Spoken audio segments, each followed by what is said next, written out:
Assalamualaikum warahmatullahi wabarakatuh. Perkenalkan, nama saya Dea Raika Fani, kelas 12 Akuntansi 2 dari SMK Negeri 16 Jakarta.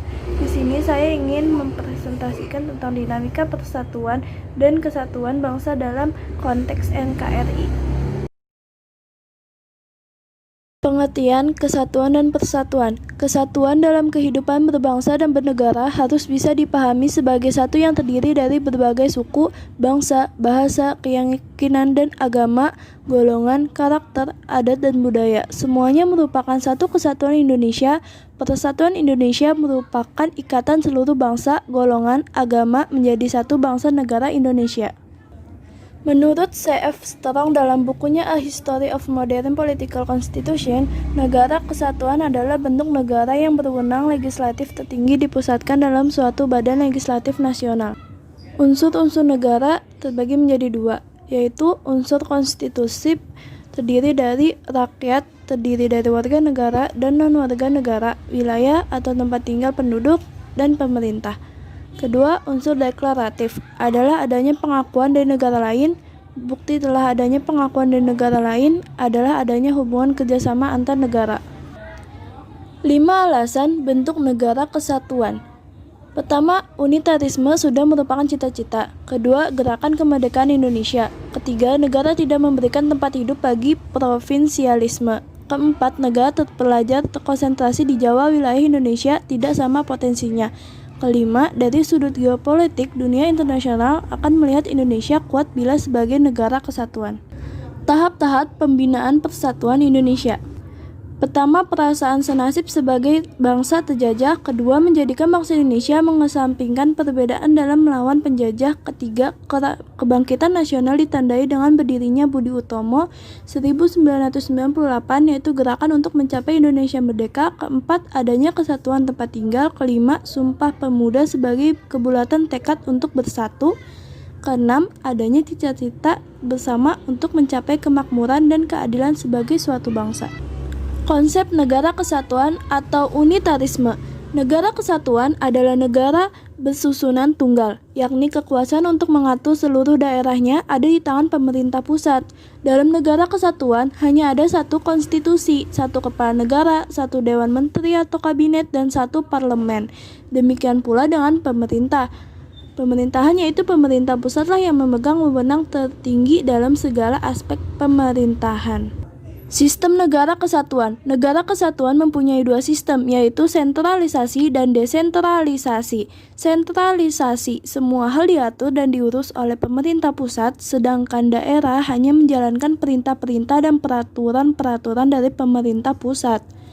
Desentralisasi, daerah diberi kekuasaan untuk mengatur rumah tangganya sendiri atau otonomi swatantra untuk menampung aspirasi rakyat di Indonesia. Terdapat parlemen daerah. Meskipun demikian, pemerintah pusat tetap memegang kekuasaan tertinggi.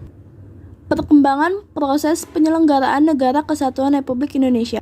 Periode 18 Agustus 1945 sampai dengan 27 Desember 1949, pada periode ini bentuk negara Republik Indonesia adalah kesatuan, dengan bentuk pemerintahan adalah republik dan presiden berkedudukan sebagai kepala pemerintahan sekaligus sebagai kepala negara. Periode 17 Agustus 1950 sampai dengan 5 Juli 1959, pada periode ini, Indonesia menggunakan Undang-Undang Dasar Sementara Republik Indonesia tahun 1950 atau UUDS 1950 yang berlaku mulai tanggal 17 Agustus 1950. Periode 5 Juli 1959 sampai dengan 11 Maret 1966 atau masa Orde Lama, Dekret Presiden tanggal 5 Juli 1959 telah membawa kepastian di negara Indonesia. Negara Indonesia kembali menggunakan UUD 1945 sebagai konstitusi negara yang berkedudukan sebagai asas penyelenggaraan negara. Periode 11 Maret 1966 sampai dengan 21 Mei 1948. Jatuhnya Soekarno pada tahun 1966 menandai berakhirnya masa Orde Lama dan digantikan oleh kekuatan yang baru yang dikenal dengan sebutan Orde Baru yang dipimpin Soeharto. Yang terakhir periode 21 Mei 1998 sampai sekarang atau masa reformasi. Periode ini disebut juga era reformasi, semakin mendorong usaha penegakan kedaulatan rakyat dan bertekad untuk mewujudkan pemerintahan yang bersih dari korupsi, kolusi, dan nepotisme yang menghancurkan kehidupan bangsa dan negara. Otonomi daerah adalah hak, wewenang, dan kewajiban daerah otonom untuk mengatur dan mengurus sendiri urusan pemerintahan dan kepentingan masyarakat setempat sesuai dengan peraturan perundang-undangan. Asas otonomi daerah yang pertama itu ada desentralisasi, pemberian wewenang, kedua dekonsentrasi, pelimpahan sebagian urusan, ketiga penugasan dari pemerintah pusat ke daerah. Tujuan otonomi daerah, pertama, tujuan politik adalah upaya untuk mewujudkan demokratisasi politik melalui partai politik dan Dewan Perwakilan Rakyat Daerah.